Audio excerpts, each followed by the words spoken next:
Bikers Sarvanand மற்றும் மால்விகா நாயர் இவங்க 2 பேருமே சேர்ந்து நடிச்சிருக்க இந்த படம் தான் பைக்கர்ஸ். இந்த படம் ரொம்பவே மோட்டிவேஷ்னலாக இருந்தது. ப்ளஸ் டீசென்ட் வாட்ச் ஃபிலிம் கூட. ஃபேமிலி சப்ஜெக்ட் ப்ளஸ் ஸ்போர்ட்ஸ் எல்லாமே இருக்குது இந்த படத்தில்.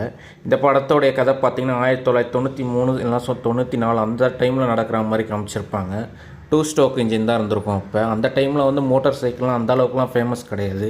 இந்தியாவை கிரிக்கெட்டை விட்டால் வேறு எந்த கேமுமே தெரியாதுன்ற மாதிரி தான் இந்த படத்தில் காமிச்சிருப்பாங்க.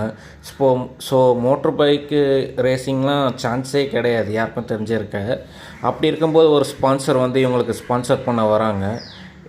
இவர் என்ன தான் டேலண்ட்டாக இருந்தாலும் இவருடைய பயத்தினால அந்த போட்டியில் ஜெயிக்க முடியாமல் வெளியில் வந்துடுறாரு. அதுக்கு வேறு ஒரு ரீசனும் காட்டுறாங்க. அதுக்கப்புறம் இவர் எப்படி அந்த ஃபியரை ஓவர் கம் பண்ணி வந்து ஜெயிச்சாருன்றது தான் இந்த படத்தோடைய மொத்த கதையாகவே இருக்கும். இந்த படம் மோட்டிவேஷ்னல் ஃபிலிமாக தான் இருக்கும்.